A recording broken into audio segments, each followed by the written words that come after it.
భూమి మీద ఎన్నో విచిత్రమైన ఊర్లుంటాయి. కాని గౌరీపురం అనే ఈ ఊరు మాత్రం ఒక భయంకరమైన వింతైన రహస్యాన్ని తన గుండెల్లో దాచుకుంది. ఈ ఊరి మధ్యలోని రచ్చబండపై ఉన్న గౌరీ అమ్మోరు విగ్రహం ముందు వేలాడుతున్న గాజులు ఒక శాపానికి గుర్తు. ఈ ఊర్లోకి కొత్తవాళ్లు ఎవరైనా వస్తే వాళ్లకంతా మామూలుగానే కనిపిస్తుంది. పచ్చని పొలాలు, వాళ్ల ముందు అందమైన ముగ్గులు, వంటింటి నుండి వచ్చే కమ్మని వాసనలు. కాని సూర్యుడు అస్తమించిన తర్వాత ఈ ఊర్లో నివసించేది ఒకే ఒక్క శబ్దం, ఆ ఊరి మగవాళ్ల ఏడుపు. ఎందుకంటే ఆ ఊర్లో ఆడవాళ్లు ఎవ్వరూ లేరు, ఒక్కరు కూడా లేరు. అసలు ఆడవాళ్లంతా ఏమయ్యారు? ఈ మగవాళ్లు ఎందుకిలా ఏడుస్తున్నారు? ఈ సమస్య వెనుక ఉన్న మర్మమేంటో ఇప్పుడు తెలుసుకుందాం. సమయం తెల్లవారుజామున 4 గంటలు. ఊరంతా పొగమంచు అలుముకొని ఉంది. కోడి కూసే శబ్దం. ఊర్లో అందరి ఇళ్ల తలుపులు మెల్లగా తెరుచుకుంటాయి. చుట్టుపక్కల ఊర్ల వాళ్లకి ఏమాత్రం అనుమానం రాకూడదని సిరిపురం మగవాళ్లు పడే పాట్లు అన్నీ ఇన్ని కావు. బయట వాళ్లకి ఈ ఊర్లో ఆడవాళ్లు లేరన్న నిజం తెలిస్తే ఊరిని వెలివేస్తారు. అందుకే ఆ పరువు కాపాడుకోవడానికి వీళ్లు చేస్తున్న పనులు చూస్తే మీకు నవ్వాలో ఏడవాలో కూడా అర్థం కాదు. రంగారావు అనే ఊరి పెద్ద కండలు తిరిగిన దేహంతో ఉంటాడు. అతను చీకట్లో భయపడుతూ చుట్టూ ఎవరైనా చూస్తున్నారేమో అని కంగారుగా ఇంటి బయటకొచ్చి అటూ ఇటూ దొంగలా తొంగి చూస్తాడు. మెల్లగా లోపలికి వెళ్లి తన భార్య చీరను అడ్డదిడ్డంగా కట్టుకుంటాడు. తలమీద ముసుగు వేసుకుంటాడు. చేతిలో చీపురు, ముగ్గుపిండి పట్టుకుని వణుకుతూ బయటకొస్తాడు. తనలో తాను గొణుక్కుంటూ, అమ్మో, ఈ చీర కట్టుకుని నడవడం కంటే 50 బస్తాల వడ్లు మోయడం సులువురా దేవుడా. కాలుకు అడ్డం పడుతుంది. ఎవరైనా చూస్తే నా పరువు బజారున పడ్డం ఖాయం. రంగారావు వంగి ముగ్గు వేయటానికి ప్రయత్నిస్తాడు. వెంటనే ఒక్కసారిగా అతని నడుము పట్టుకుంటుంది. అబ్బా, నడు విరిగిపోయిందిరా నాయన. నా భార్య సీత ప్రతిరోజు ఉదయాన్నే లేచి వంగి ఇంత పెద్ద ముగ్గు ఎలా వేసేదో ఏమో. ఈ పిండేంటి నా వేళ్ల మధ్యలో నుండి సరిగ్గా జారడం లేదు, వంకర టెంకరగా వస్తుంది. సరిగ్గా అప్పుడు పక్కింటి రాము కూడా చీర కట్టుకుని ముగ్గు వేయటానికి బయటికొస్తాడు. ఇద్దరూ ఒకరినొకరు చూసుకుని సిగ్గుపడుతూ మెల్లిగా గుసగుసలాడుతూ, ఏంటి బాబాయ్, ఈరోజు ముగ్గులో రంగులేదా? నిన్న పక్కూరి సర్పంచ్ మన ఊరి మీదుగా వెళ్తూ రంగారావు ఇంటి ముందు ముగ్గేంటి అంత దరిద్రంగా ఉంది అని నవ్వుకుంటూ పోయాడు. నోరు మూసుకోరా సన్నాసి, ఈ ముగ్గు చుక్కలు కలపడానికే నా తల ప్రాణం తోక్కొస్తుంటే మళ్ళీ రంగులు కూడానా? త్వరగా కానీ, ఏ పాలోడో పేపరోడో వస్తే మన మీసాలు చూసి భయపడి చేస్తాడు. ముగ్గుల గండం గడిచిన అసలు యుద్ధం ఇంటి లోపలే మొదలవుతుంది.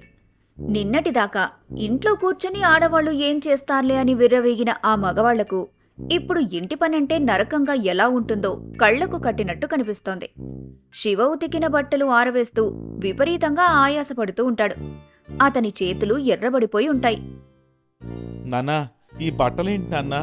ఉతికే కొద్దీ మురికి వాసన వస్తూనే ఉంది. పైగా ఈ సర్ఫ్ నీళ్లకి నా చేతులు కాలిపోతున్నట్లు మండుతున్నాయి. నా భార్య సుమ రోజుకి 15 జతల బట్టలు ఉతికేది. నేనేమో అరగంటకి ఒక చొక్కా ఉతుకుతున్నాను. నా వల్ల కావడం లేదు. రంగారావు ఉల్లిపాయలు కోస్తూ కన్నీళ్లు పెట్టుకుంటూ ఉంటాడు. కూర మాడిపోతున్న వాసనొస్తోంది.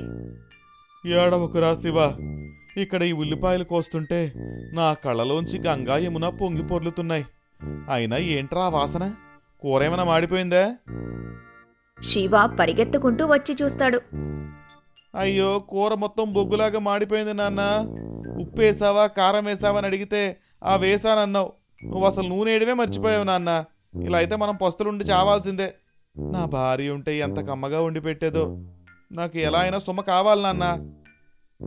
నువ్వు వేడ్చి నన్ను కూడా ఏడిపించకురా. పొలం పనులకు వెళ్ళి నా ఒళ్ళు హూనం అయిపోయిందని నేను ఎప్పుడూ తనతో అనేవాణ్ణి. కానీ నాకంటే ఎక్కువ కష్టం నా భార్య పడుతుందని ఇప్పుడిప్పుడే నాకు అర్థమవుతుందిరా. అంతలో ఇంటి బయట ఎవరో పిలిచిన శబ్దం వినిపిస్తుంది. శివ భార్య అయిన సుమ వాళ్ల నాన్న అంటే శివమామగారు పక్కూరి నుండి వస్తారు. అప్పుడాయన బయట నుంచి అరుస్తూ, ఏమండో వేయంకలవారు, ఇంట్లో ఉన్నారా? అల్లుడి గారు, సుమా, ఎక్కడున్నారమ్మా అందరూ? అది విని రంగారావు శివ వణికిపోతారు. మామగారికి సుమ ఇంట్లో లేదు, అసలు ఊర్లో ఆడవాళ్లు ఎవ్వరూ లేరన్న నిజం తెలిస్తే పెద్ద రచ్చవుతుందని అనుకుని ఒకరితో ఒకరు గుసగుసలాడుకుంటారు. ఒరే, మీ మా వచ్చాడ్రా. మీ ఆవిడ ఊరెళ్ళిందని చెప్పడానికి కూడా లేదు. ఎందుకంటే తాను వాళ్ళ నాన్న ఇంటి దగ్గర నుండే కదా రావాలి. ఇప్పుడు ఏం చేద్దాం? నువ్వు వెళ్ళి తలుపు తీ. సుమా బాత్రూంలో స్నానం చేస్తుందని చెప్పు. శివ వెళ్ళి తలుపు తీస్తాడు. మామగారు లోపలికొస్తాడు. ఏంటి అల్లుడు గారు, ఇల్లేంటి ఇలా ఉంది? వస్తువులన్నీ చిందరవందరగా పడున్నాయి. నా కూతురు సుమ ఏది? సుమా, అమ్మా సుమా. శివ కంగారు పడుతూ, అంటే అది మామగారు, సుమ స్నానానికి వెళ్ళిందండి. ముందు మీరు కూర్చోండి. అదేంటి అల్లుడు గారు, 10 గంటలవుతుంది, ఇంకా స్నానం ఏంటి? పైగా వంటింట్లో నుండి ఏదో మాడిన వాసన వస్తుంది. బహుశా తను అక్కడ ఉందేమో. మీరుండండి, నేను వెళ్ళి ఒకసారి పలకరించి వస్తాను అని వంటగది వైపు అడుగులేస్తాడు. వెంటనే శివ ఆయనకు అడ్డుపడుతూ, అయ్యో మామగారు, మీకెందుకండి శ్రమ? మీరు అలా కూర్చోండి, నేను వెళ్ళదేంటో కనుక్కుంటానుగా అంటూ పరిగెత్తి కిచెన్ గోడ చాటుగా వెళ్లి తన భార్య సుమలాగా గొంతు మార్చి చాలా సన్నగా ఇలా మాట్లాడటం మొదలు పెడతాడు. నాన్నా, నాన్నా, నేనే సుమని. బావున్నారా నాన్నా? సుమా, ఏంటమ్మా నీ గొంతు అలా ఉందేంటి? మరి కీచుగా కాకెరిచినట్టుగా వస్తుంది. ఏం లేదు నాన్న, ఉదయం చన్నీళ్లతో స్నానం చేశాను. దాంతో నాకు విపరీతమైన జలుబు చేసింది నాన్న. గొంతు పొంగురుపోయింది. నేను కిచెన్లో వంట చేస్తుంటే పొయ్యిలో మంటారిపోయింది. ఇక్కడంతా పోగా నా మొహం అంతా నల్లగా అయిపోయింది. అందుకే బయటికి రాలేను. మీరు అల్లుడు గారితో మాట్లాడుతూ కూర్చోండి నాన్న, నేను స్నానం చేసి వస్తాను. సర్లే అమ్మా, అయినా వియంకుల వారెక్కడా? ఆయన గొంతు కూడా వినిపించడం లేదు. అక్కడి శివ వెనకాల దాక్కున్న రంగారావు కూడా కంగారులో ఒక ముసలావిడ గొంతులాగా తన గొంతు మార్చి ఇలా మాట్లాడతాడు. ఆహా, ఆయన పొలానికి వెళ్ళారు అన్నయ్య గారు. నేనే సుమ అత్తగారిని మాట్లాడుతున్నాను. అత్తగారా? క్రితం సారి వచ్చినప్పుడు మీరు కాశీకి వెళ్ళారని చెప్పారు. మీరెప్పుడు వచ్చారండి కాశీ నుండి? మీ గొంతుకేమైంది అలా రొప్పుతూ మాట్లాడుతున్నారు? అది వినగానే శివ వెంటనే తల పట్టుకొని మళ్లీ సుమల గొంతుతో మాట్లాడుతూ, అయ్యో నాన్న, మా అత్తయ్య గారు నిన్నే తిరిగి వచ్చారు. ఆవిడ గొంతుకు కూడా జలుబు చేసింది అని కవర్ చేస్తాడు. చాలా కష్టపడి నానా తంటాలు పడి మామగారిని అక్కడి నుంచి పంపించేస్తారు. చూశారు కదా, ఒక్కరోజు ఇంటి పని చేయడానికి, ఆడవాళ్లు ఇంట్లో ఉన్నారని నటించడానికి ఈ మగవాళ్లు ఎన్ని నాటకాలు ఆడుతున్నారో. ఇంతకీ ఈ ఊరి ఆడవాళ్లంతా ఏమయ్యారు? ఈ బంగారు గాజు వెనుక ఉన్న శాపమేంటి? తెలుసుకోవాలంటే ఒక 6 నెలలు వెనక్కి వెళ్ళాలి. 6 నెలల క్రితం గౌరీపురంలో ఉండే మగవాళ్లకి పొగరెక్కువ. తాము సంపాదిస్తున్నాం కాబట్టి తామే గొప్పవాళ్లమనే అహంకారం.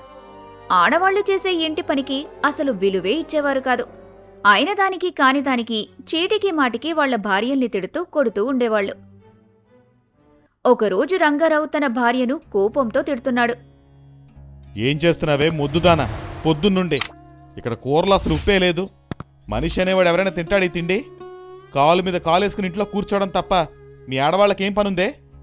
ఎండన పడి వానన పడి సంపాదించింది మేము. మీరు మా దయ మీద బతుకుతున్నవాళ్ళు. మా కోసం ఈ మాత్రం కూడా కష్టపడకపోతే మేము పెట్టే తిండి ఎలా సహిస్తుంది మీకు? నువ్వు ఇలానే చేస్తూ ఉండు. ఏదో ఒక రోజు నేను మెడ పట్టుకుని ఇంటి నుంచి బయటకు గెంటేస్తాను. జాగ్రత్త. ఇలా ఆ ఊరి ప్రతి గడపలో ఇదే తంతు. అందుకే ఆ ఊరి ఆడవాళ్లందరూ వారి భర్తలు పొలానికి వెళ్ళగాని ఊరి రచ్చబండ దగ్గర గౌరీ అమ్మోరి గుడి దగ్గరకొచ్చి ఒకరి కష్టాలొకరు చెప్పుకొని బాధపడేవారు. ఎలా అయినా వారి ఈ కష్టాన్ని తీర్చమని ఆ దేవతకు తమ చేతిలోని ఒక గాజును ముడుపుగా కట్టి వేడుకొని తిరిగి వాళ్ల భర్తలు మధ్యాహ్న భోజనానికి ఇంటికొచ్చేలోపు ఇంటికి చేరుకునేవారు. ఇంటికి వచ్చిన మగవాళ్లందరూ భోజనాలు చేసి అదే రచ్చబండ దగ్గర ఆడవాళ్లను ఎగతాళి చేస్తూ నవ్వుకునేవాళ్లు. ఇదిలా ఉండగా ఒకరోజు హఠాత్తుగా గాలివేయటం మొదలవుతుంది. ఆకాశంలో ఉరుములు మెరుపులు మెరుస్తాయి. అప్పుడు ఆ అమ్మోరు విగ్రహం నుండి ఒక గంభీరమైన స్వరం వినిపిస్తుంది.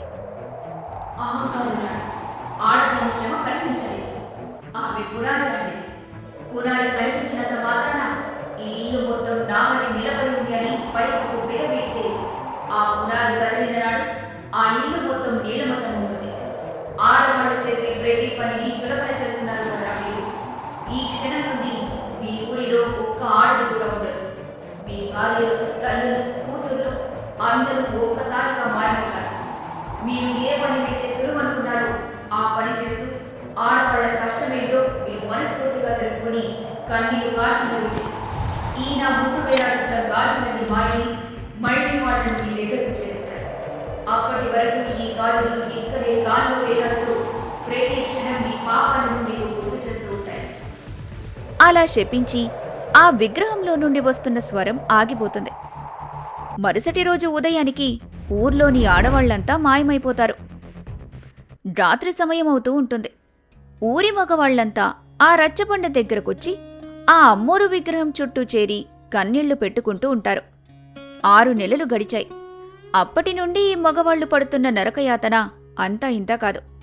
ఇంటి పని చేయడం రాక, వండుకొని తినడం రాక, ఇల్లు ఊడ్చుకోలేక ఏడుస్తున్న పసిపిల్లల్ని ఊరుకోబెట్టలేక వాళ్లు పడ్డ బాధ వర్ణనాతీతం. ఇప్పుడు వాళ్ల అహంకారం పూర్తిగా కరిగిపోయింది. రంగారావు ఏడుస్తూ ఆ అమ్మోరు విగ్రహం ముందు మోకరిల్లుతాడు. అతని వెనుక ఊరి మగవాళ్లంతా చేతులు జోడించి నిలబడతారు. అమ్మా అమ్మోరు తల్లి, మమ్మల్ని క్షమించు తల్లి. ఆ ఆడవాళ్ళింట్లో ఉండి ఏం చేస్తున్నారులే అనుకున్నాం. కానీ వాళ్ళు లేని ఇల్లు ఇటుకలు రాళ్లతో కట్టిన శ్మశానంలో మారిపోయింది. ఉదయం లేచినప్పటి నుండి రాత్రి పడుకునే వరకు ముగ్గులు వేయడం దగ్గర నుండి వంట చేయడం, బట్టలు తొక్కడం, ఇల్లు అలకడం, మా కోపాలను భరించడం, ఇన్ని పనులు విసుక్కోకుండా ₹1 జీతం అడగకుండా వాళ్ళు ఎలా చేస్తున్నారో ఇప్పుడు మాకు అర్థమైంది తల్లి. మాకు బుద్ధొచ్చింది. ఆడవాళ్లు మాకు బానిసలు కాదు, వాళ్లే మా ఇళ్లకు మహాలక్ష్ములు. వాళ్ల శ్రమను గుర్తించని మేము పాపాత్ములం. మా భార్యలను, మా తల్లులను, మా పిల్లలను మాకు తిరిగిచ్చే తల్లి. ఇకపై వాళ్లను మా కంటికి రెప్పలా, మా ప్రాణ సమానంగా గౌరవంగా చూసుకుంటాం. ఇది మా మాట తల్లి. చచ్చే వరకు ఈ మాట జవదాటం అని ప్రాధేయపడుతూ అందరూ ఒకేసారి పెద్దగా ఏడుస్తూ దండం పెడతారు. వాళ్ల కన్నీటి చుక్కలు నేలమీద పడతాయి. ఆ క్షణంలో గాల్లో తేలుతున్న ఆ గాజుల నుండి ఒక అద్భుతమైన కాంతి వెలువడుతుంది. ఒక్కసారిగా ఆ కాంతి ఊరంతా వ్యాపిస్తుంది. ఆ ఊరికి ఊర్లో మాయమైపోయిన ఆడవాళ్లందరూ ఎవరి ఇళ్లల్లో వాళ్లు తిరిగి ప్రత్యక్షమవుతారు. రంగారావు భార్య సీత, శివ భార్య సుమ ఇంటి గడప మీద నవ్వుతూ నిలబడి ఉంటారు. మగవాళ్లంతా పరుగు పరుగున వెళ్లి తమ భార్యల వద్దకు వెళ్లి క్షమాపణలడిగి వారిని ఆత్మీయంగా దగ్గరికి తీసుకుంటారు. అలా గౌరీపురం మగవాళ్ల అహంకారం నశించి ఆడవాళ్ల కష్టమేంటో వాళ్లకు తెలిసొచ్చింది. ఆ రోజు నుండి ఆ ఊర్లో ఏ మగవాడు కూడా ఆడవాళ్లను తక్కువ చేసి మాట్లాడలేదు. ప్రతి పనిలో వాళ్లకు సహాయం చేస్తూ, సమానంగా గౌరవిస్తూ సంతోషంగా జీవించారు. మిత్రులారా, ఈ కథ కేవలం ఒక ఊహ మాత్రమే కావచ్చు. కానీ ఇందులోని సందేశం మాత్రం అక్షర సత్యం. ఒక ఇల్లు స్వర్గంలా ఉందంటే దాని వెనుక ఒక స్త్రీ చేసే కనిపించని అలుపెరగని శ్రమ ఉంటుంది. ఇంట్లోనే కదా ఉంటున్నావు, ఏం చేస్తున్నావని అడిగే ముందు ఒక్కసారి వాళ్ళు చేసే పనిని చేసి చూడండి. ఆ కష్టమేంటో అర్థమవుతుంది. స్త్రీకి మనమివ్వగలిగే అతిపెద్ద బహుమతి ఆమె చేసే శ్రమను గుర్తించటం, ఆమెను గౌరవించటం. ఆడవాళ్లను ఆదరించే ఇల్లే అసలైన దేవాలయం. ఈ కథ కనుక మీకు నచ్చినట్టయితే లైక్ చేయండి, ప్రతి ఒక్కరికి షేర్ చేయండి. అలాగే మీ ఇంట్లోని ఆడవాళ్ల పట్ల ప్రేమను, కృతజ్ఞతను ఎప్పుడూ వ్యక్తపరుస్తూ ఉండండి.